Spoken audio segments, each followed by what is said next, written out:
Hi Deepa aunty, எப்படி இருக்கீங்க? Hi யஷ்வந்தனி அக்கா, ஹாப்பி பர்த்டே. நீங்கள் 9th படிக்கிறீங்களா? எங்கள் அக்கா 9th படிக்கிறா. Hi Yashwanthani, wish you happy birthday ma'am.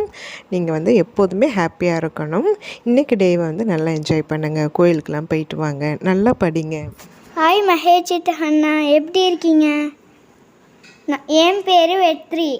Hi மகஜித், எப்படி இருக்கீங்க? 8th படிக்கிறீங்க, இன்னும் 2 இயர்ஸில் 10th வந்துடும், போர்டு எக்ஸாம் வரும். நல்லா படிங்க, அப்பா அம்மா சொல்கிற பேச்சை கேளுங்க. அம்மா வந்து உங்களுக்கு ஒரு ஹாய் சொல்லியிருந்தாங்க. நீங்கள் ஹாப்பியாக இருப்பீங்கன்னு நினைக்கிறேன். அப்புறம் நம்மளுடைய யஷ்வந்தனிக்கும் மகிஜித்துக்குமே எங்கள் வெற்றிக்குட்டி வந்து அவன் வந்து ஹாய் சொல்லணும், பர்த்டே விஷ் பண்ணணும்னு வந்து ஆசைப்பட்டேன். அதனால தான் அவனும் வந்து இதில் பேசியிருக்கான். வாங்க இன்றைக்கி என்ன வீடியோன்னு வந்து பார்க்கலாம். இது சனிக்கிழமைக்கு வந்து எடுத்தது. அதுக்கு முன்னாடி வந்து ஒரு சிஸ்டர் வந்து புதினா மல்லி சட்னி ரெசிபி வந்து கேட்டிருந்தாங்க. அவங்களுக்காக இதில் வந்து நான் அந்த சட்னி ரெசிபி வந்து நான் ஷேர் பண்ணியிருக்கிறேன். ஃபஸ்ட்டு சட்னி ரெசிபி என்னென்னு வந்து பார்க்கலாம். அதுக்கப்புறம் சாட்டர்டே அன்றைக்கி வந்து பார்த்திங்கன்னா ஒரு குட்டி ஷாப்பிங், அதுக்கப்புறம் அன்றைக்கி மதியம் லஞ்சு என்னென்ன பண்ணங்கிறதெல்லாம் இந்த வீடியோவில் நான் ஷேர் பண்ணியிருக்கிறேன். இந்த புதினா மல்லி சட்னி வந்து பார்த்திங்கன்னா இட்லி தோசைக்கு வந்து ரொம்ப ரொம்ப நல்லாயிருக்கும். நான் எப்படி அரைப்பேங்கிறத மட்டும்தான் இதில் நான் ஷேர் பண்ணியிருக்கிறேன். கடாயில் வந்து கொஞ்சமாக எண்ணெய் சேர்த்து ஒரு 1.5 ஸ்பூன் கிட்ட வந்து உளுத்தம் பருப்பு சேர்த்து அது நல்லா பாதி வறுப்பட்டதுக்கு அப்புறமா அதில் வந்து காரத்துக்கு வந்து நான் 2 மிளகாய் வந்து சேர்ப்பேன். பச்சை மிளகாய், காஞ்ச மிளகாய் ரெண்டுமே வந்து சேர்ப்பேன். உங்களுக்கு காரம் எவ்வளோ தேவையோ அதுக்கு தகுந்த மாதிரி சேர்த்துக்கோங்க. அப்புறம் ஒரு 1.5 தக்காளி, 2 பெரிய வெங்காயம், ஒரு 2 கட்டி பூண்டு உரித்து இதில் வந்து போட்டிருக்கேன். ஒரு கட்டி பூண்டே வந்து போதும். எக்ஸ்ட்ரா நான் எதுக்கு பூண்டு போட்டிருக்கேன்னா பசங்க வந்து பூண்டு வதக்கி கொடுத்தா வந்து சாப்பிடுவாங்க. அது தனியாக வதக்க வேண்டாமே அப்படிங்கிறனால சரி சட்னிக்கு வதக்க தானே போகிறோம், அது கூட சேர்த்து வதக்கிக்கலாமே தான் பூண்டு கொஞ்சம் அதிகமாக போட்டிருக்கிறேன். இவ்வளோ பூண்டு தேவையில்லை, ஒரு கட்டி பூண்டு இருந்தாலே வந்து போதும். இது எல்லாமே நல்லா வதங்கினதுக்கு அப்புறமா நம்ம வந்து க்ளீன் பண்ணி கழுவி வச்சுருக்கிற, அதாவது அலசி வச்சுருக்கிற புதினா மல்லி ரெண்டுமே சம அளவு வந்து எடுத்துக்கோங்க. ஒரு கைப்பிடி அளவு புதினா, ஒரு கைப்பிடி அளவு மல்லித்தழை ரெண்டுமே வந்து சேர்த்து அதையும் ஒரு 2 பரட்டிட்டு ஆற வச்சு தேவையான அளவுக்கு உப்பு சேர்த்து நல்லா அரைச்சி எடுத்துக்கோங்க. இதில் சில பேர் வந்து தேங்காய் சேர்ப்பாங்க. நானாக வந்து தேங்காய் சேர்க்க மாட்டேன். எங்கள் வீட்டில் வந்து தேங்காய் சேர்த்தா வந்து அந்தளவுக்கு விரும்ப மாட்டாங்க. இதுமாரி கார சட்னி மாரி அரைச்சா தான் வந்து சாப்பிடுவாங்க. இது மேக்ஸிமம் வந்து இந்த வெள்ளை மாவு, அதாவது இட்லி தோசைக்கு ரொம்ப நல்லாயிருக்கும். நான் அன்றைக்கி வந்து பார்த்திங்கன்னா முடக்கத்தாங்கிற தோசைக்கு தான் இந்த சட்னி அரைச்சிருந்தேன். பார்க்க ரெண்டுமே ஒரே கலரில் தான் வந்து இருந்தது. என்ன சிஸ்டர் 2-3 தடவை வந்து கேட்டுட்டாங்க. அவங்களுக்காக தான் மெயினாக அந்த சட்னி வந்து ரெசிபி எடுத்து ஷேர் பண்ணணுமேங்கிறதுக்காக நான் அன்றைக்கி அந்த சட்னியை வந்து அரைச்சிருந்தேன். ஆனால் இந்த முடக்கத்தாங்கிற தோசைக்கு வெறும் வெங்காயம், பூண்டு, காஞ்ச மிளகாய் வச்சு சட்னி அரைச்சா, அதுவும் பச்சையாக அரைச்சி சாப்பிடும்போது இன்னும் ரொம்ப நல்லாயிருக்கும். ஆனால் நான் அன்றைக்கி புதினா மல்லி சட்னி தான் வந்து அரைச்சிருந்தேன். தோசை ஊற்றிக்கிட்டே வந்து பார்த்திங்கன்னா அதுக்குள்ளே வந்து சட்னிக்கும் வந்து வதக்கின அது ஆறி இருந்தது. அதை அரைச்சி அதுக்கப்புறம் அதுக்கு வச்சுருந்த ஒரு தாளிப்பு கொடுத்துருக்குறேன். அவ்வளோதான். வெறும் கடுகு, உளுத்தம் பருப்பு, கருவேப்பிலை போட்டு தாளிச்சிருக்கிறேன். இந்த சட்னி வந்து கொஞ்சம் காரமாக இருந்தால் வந்து நல்லாயிருக்கும். நீங்கள் பசங்களுக்கு வந்து புதினா மல்லி சாப்பிடாதவங்க இந்தமாரி சட்னி அரைச்சி கொடுத்து பாருங்கள், ரொம்ப விரும்பி சாப்பிடுவாங்க. பசங்களுக்கு நீங்கள் செய்கிற மாரி இருந்தால் காரம் கம்மி பண்ணிக்கோங்க. இது கூட தேங்காய் பொட்டுக்கடலை போட்டு வந்து அரைக்கலாம். அதுக்கு வந்து இவ்வளோ பொருட்கள்லாம் வந்து தேவையில்லை. நான் அதை கண்டிப்பாக இன்னொரு நாளைக்கு உங்களுக்காக வந்து நான் ஷேர் பண்ணுறேன். இன்றைக்கி வந்து புதினா மல்லி சட்னி, கார சட்னி மாரி தான் வந்து பண்ணியிருக்கிறேன். கண்டிப்பாக அதை வந்து ட்ரை பண்ணி பாருங்கள். நம்மளுடைய சப்ஸ்கிரைபர் சிஸ்டர் கேட்டதுக்காக இந்த வீடியோ வந்து நான் ஷேர் பண்ணியிருக்கிறேன். இந்த விலாக்லேயே இது வந்து ஆட் பண்ணியிருக்கிறேன். இது வந்து இப்போ ரீசெண்டாக எடுத்த வீடியோ தான் இது. அன்றைக்கி நைட்டு வந்து நான் செஞ்சுருந்தேன். இது வந்து இப்போ பார்க்குறது சனிக்கிழமை அன்றைக்கி காலையில் வந்து பார்த்திங்கன்னா பொங்கல் தான் வந்து பண்ணியிருந்தேன். பொங்கல் செஞ்சு சாப்பிட்டுட்டு அதுக்கப்புறம் கொஞ்சம் நேரம் கழிச்சு வந்து கடைக்கு வந்து கிளம்பியிருந்தோம். அன்றைக்கி வந்து அவங்க லீவு வந்து போட்டிருந்தாங்க. அதனால் வந்து பார்த்திங்கன்னா கொஞ்சம் காய்கறிகள்லாம் வாங்க வேண்டியது இருந்தது, சுத்தமாக இல்லாமல் இருந்தது. அதனால் வந்து ரொம்ப நாளைக்கு அப்புறம் வந்து ரிலையன்ஸ் வந்து போயிருந்தோம். எங்கேயாவது வெளியில் போகணுன்னே வந்து தோணிட்டு இருந்ததுங்க. எங்கேயுமே வந்து போகிறதுக்கு இல்லை, ஸ்கூலு, டியூஷன், வீடுன்ட்டு அப்படியே வேலைன்ட்டு போயிட்டுருக்குது. என்னமோ கொஞ்சம் வந்து ரிலாக்ஸாக இல்லாத மாதிரியே இருந்தது. அதனால் சரி காய் தானே வாங்க போகிறோம், கொஞ்சம் அங்கே போயிட்டு வரலாமே அப்படின்னு சொல்லிட்டு அவங்கள கூட்டிகிட்டு அப்புறம் அங்கே தான் வந்து போயிருந்தேன். அங்கே கொஞ்சம் இந்த சாட்டர்டே சண்டேயில் காய்கறிகள் கொஞ்சம் ஃப்ரெஷ்ஷாக இருக்கும், கொஞ்சம் ரேட் கம்மியாக இருக்கும். மேக்ஸிமம் அங்கே மற்ற காய்கறி கடைகளோட அங்கே எனக்கு ரேட் கொஞ்சம் கம்மியாக தான் வந்து தெரியுது. அதனால தான் அங்கே போய் வாங்கியிருந்தேன். ஆனால் நான் அன்றைக்கி போன அன்றைக்கி இப்போ கொஞ்சம் காய்கறி ரேட்டில் இந்த மழையில் கொஞ்சம் ஏறி இருக்குதாட்டுக்கு. ரொம்பலாம் இல்லை, கொஞ்சம் அதிகமாக இருந்தது, அவ்வளோதான். கொஞ்சம் நிறையா தான் வந்து காய் வாங்கிட்டு வந்திருந்தேன். என்னென்ன வாங்கிட்டு வந்திருக்கேங்கிறத சும்மா அதோட ப்ரைஸ் கொண்டு வந்து அதில் காமிச்சிருக்கிறேன்.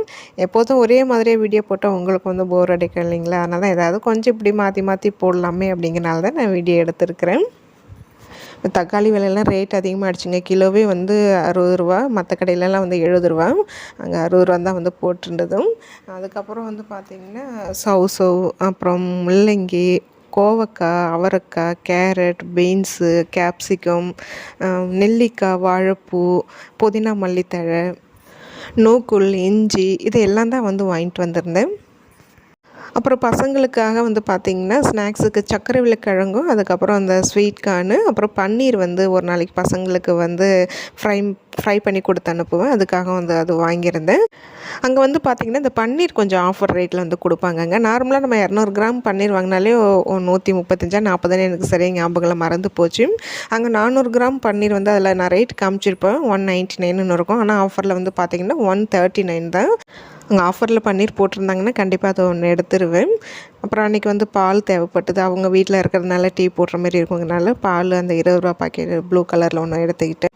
முன்னாடிலாம் இங்கே மார்க்கெட்டில் இந்த 10 ரூபா கூறு காய்கறிகள்லாம் இருக்குங்க. இப்போ அதெல்லாம் வந்து இப்போ சுத்தமாகவே நல்லா இல்லை. இப்போ போடுறாங்களா என்னென்னு கூட தெரியல. நான் போகிறதில்ல, அங்கே வாங்கலை. அவங்க வரும்போது இந்த 20 ரூபா காய் வாங்கிட்டு வந்துடுவாங்க. இல்லைன்னா சண்டே அன்றைக்கி மார்க்கெட் போனோம்னா அந்த 20 ரூபா கூறு காய் வாங்கிட்டு வந்துடுவோம். அந்த 20 ரூபா கூறில் எவ்வளோ இருக்குமோ அதுக்கு தகுந்த மாதிரி தான் இங்கே வெயிட் போட்டு நான் வாங்குவேன். அங்கே விட இங்கே கொஞ்சம் ரூபா 2 ரூபா 5 ரூபா அந்தமாரி ரேட் கொஞ்சம் வித்தியாசம் வந்து இருந்தது. இங்கே கொஞ்சம் கம்மியாக இருந்தது. சரி, வீட்டில் தானே இருக்கிறோம், ரொம்ப வந்து மாதிரியாக இருக்குது அப்படிங்கிறனால தான் இன்றைக்கி அங்கே போய் வந்து காய்கறி வாங்கிட்டு வந்திருந்தோம். மேக்ஸிமம் வந்து இங்கேருந்து நம்ம வீட்டிலேருந்து அங்கே போகிறதுக்கு ஒரு 4-5 கிலோமீட்டர் ஆகும். காய்கறிகள் வாங்குறதுக்கு தனியாக இதுக்குன்ட்டு அங்கே போகிறது கிடையாது. அந்த லைனில் அங்கே போனோம்னா வரும்போது அந்த வாரத்துக்கு தேவையான காய்கறிகள் அங்கே வாங்கிட்டு வந்துடுவோம். இப்போ ரொம்ப நாள் அந்த சைடு போகிறதுக்கு வேலையே இல்லை, அதனால் வந்து அங்கே போக முடியல. இன்றைக்கி தோணுச்சு, அதனால் போய் வாங்கிட்டு வந்துட்டேன். அந்த புதினா மல்லிக்கட்டுலாம் இங்கே மார்க்கெட்டில் வந்து பார்த்திங்கன்னா வந்து 10 ரூபா, சில கொஞ்சம் அதிகமாக இருந்தால் 20 ரூபா கட்டுன்னு வந்து விற்பாங்க. அங்கே ஒரு கட்டு வந்து புதினா வந்து பார்த்திங்கன்னா 7 ரூபா, மல்லி வந்து 8 ரூபான்னு நினைக்கிறேன். மாற்றி சொல்கிறேன்னா என்னன்னு தெரியல. ஆனால் அந்த 10 ரூபாக்குள்ளே தான் வந்து வரும்.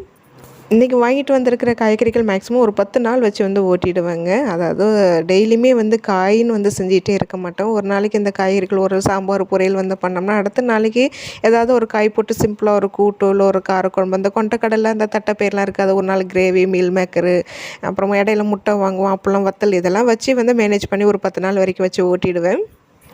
இடையில வாங்குறது மெயினாக இந்த வெங்காயம், தக்காளி, பச்சை மிளகா, அப்புறம் உருளைக்கிழங்கு, தேங்காய் இதை தான் வந்து இடையில வாங்குற மாதிரி இருக்கும். இப்போ பசங்களுக்கு ஸ்நாக்ஸும் அதுமாரி தாங்க. இப்போ பார்த்திங்கன்னா பன்னீர், இந்த ஸ்வீட் கார்னு, ஸ்வீட் பொட்டேட்டோ வந்து வாங்கியிருக்கிறேன் இல்லைங்களா. அப்புறம் இடையில வந்து சுண்டல், அதுக்கப்புறம் வந்து இந்த கொழுக்கட்டை, பணியாரம், புட்டு அதுமாரி எதனாவது ஒன்று மாற்றி மாற்றி வந்து வீட்லேயும் வந்து செஞ்சுப்பேன். இப்போ இந்த வாரம் இந்தமாரி வாங்கியிருக்கிறேன்னா அடுத்த வாரம் ஃப்ரூட்ஸில் ஏதாவது வந்து வாங்கிப்பேன். மாற்றி மாற்றி தாங்க இப்படி ஏதாவது வந்து பிளான் பண்ணிக்கிறது. வீட்டிலேருந்து கிளம்பும் போதே கொஞ்சம் லேட்டாக தான் வந்து கிளம்புனோம். அங்கெல்லாம் போயிட்டு வீட்டுக்கு வர்றது கொஞ்சம் லேட் ஆகிடுச்சு. அன்றைக்கி மதியம் சமைக்கிறதுக்கே டைம் ஆகிடுச்சு. கிட்டத்தட்ட 12:30 மணி, 1 மணிக்கு தான் ஸ்டார்ட் பண்ணேன். கிளம்புறதுக்கு முன்னாடி சாதனாட்ட சொல்லிட்டு போயிருந்தேன். இன்றைக்கி வந்து பிரியாணி தான் வந்து பண்ணலான்னு பிளான். சாதனா வந்து நேத்தியே சொல்லியிருந்தேன். சிக்கன் தான் வரும்போதே வாங்கிட்டு வந்திருந்தேன். பிரியாணி பண்ண போகிறேங்கிறதுனால வெங்காயம், தக்காளி மட்டும் கட் பண்ணி வைடானேன். எனக்கு வெங்காயம் இருக்குங்கிற நினப்பிலே போயிட்டு, ஆனால் 2 வெங்காயம் தான் இருந்தது. ஒரு 5-6 சின்ன வெங்காயம் இருந்தது, அவ்வளோதான். நான் வெங்காயமும் வாங்கிட்டு வர மறந்துட்டேன். ஏன்னா அங்கேயே வந்து ரிலையன்ஸில் பார்த்தா அந்த அளவுக்கு வெங்காயம் நல்லா இல்லை. சரி, வரும்போது வந்து மார்க்கெட்டில் வழியாக வந்தோம்னா அங்கே வாங்கிக்கலாம்னு நினச்சிட்டு வந்து ஏதோ ஒரு நினப்பில் வந்தாச்சு. நல்லா வந்து அந்த 2 வெங்காயம் அப்புறம் கொஞ்சமாக சின்ன வெங்காயத்தை வச்சு தான் வந்து பிரியாணியும் அப்புறம் குழம்பும் வந்து பண்ணியிருந்தேன். நல்லா தாங்க இருந்தது. வெங்காயம் மட்டும் தான் கம்மியாக இருந்தது தவிர மற்றபடி அன்றைக்கி பிரியாணி குழம்புலாம் நல்லா இருந்தது. ஆனால் அந்த சிக்கன் குழம்பு வந்து கொஞ்சம் டிஃப்ரெண்ட்டாக வந்து அன்றைக்கி ட்ரை பண்ணினேன். ஆனால் அன்றைக்கி அதெல்லாம் வீடியோ எடுக்கலை.